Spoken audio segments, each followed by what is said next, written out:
Heto na at ilalatag ko na ang tatlong malulupit na manlalaro ng Santo Niño at sila ang Kapati Brothers. At ito ay aking binansagang The Three Musketeers of Santo Niño. Una kong ipapakilala sa inyo mga idol ang pinakapanganay sa tatlong magkakapatid na si Lester Fate Kapati. Sunod kong ipapakilala sa inyo ang pangalawang panganay na si Robert Kapati at ang pinakabunso sa tatlong magkakapatid si Aldrin Kapati mga idol.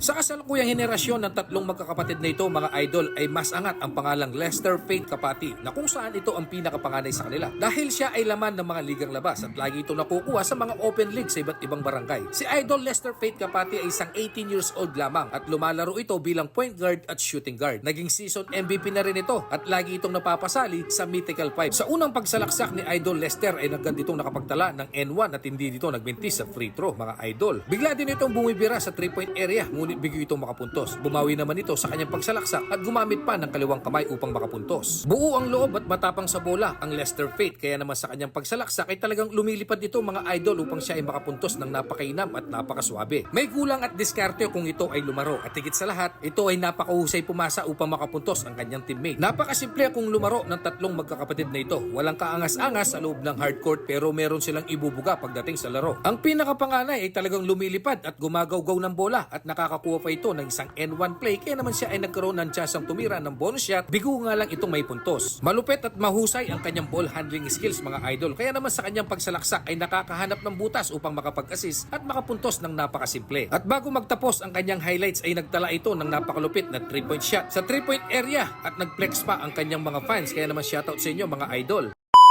Robert Kapati, pangalawang panganay sa Three Musketeers ng Santo Niño. Bago ang lahat, isa-shoutout ko muna ang kanilang mga proud parents na sina Nanay Aileen at Tatay Albert Kapati ng Santo Niño Magalang. Ang pangalawang panganay na ito ang pinakasimpleng lumaro sa loob ng hardcourt. Hindi niya pinapahirapan ang kanyang sarili upang ito ay pumuntos. Napahanga ako ng batang ito dahil napakasipag niyang lumaro at napakatalas ng kanyang mata upang makahanap ng butas at makapasa at makapuntos ng napakainam ang kanyang teammate. Si Robert Kapati ay isang 17 anyos lamang at isa itong shooting guard. Napasali na rin ito sa mga Mythical 5 at 2 times champion at player din ito ng 3x3 mga idol. Sa ganda ng kanyang shooting ability, siya ay nakakapagtala ng 3-point shot sa 3-point area. Dahil solid at teamwork ang tatlong ito, tingnan nyo naman ang ball movement mga idol. Mula sa panganay ay tinapos ng bunso ang malupit na puntos. Defensive player pala ang pinakabunso kaya naman ito ay pumapalpal. Nakaagaw ito ng bola at nakita niya ang kanyang Kuya Robert kaya naman ito ay binaseball pass at tinapos ni Kuya Robert ng napakainam at napakaswabing puntos. Bago matapos ang highlights ng Kuya Robert ay pinasa nito ng simpleng pasa ng kanyang Kuya Lester at tinapos na ito ng napakasimpleng puntos.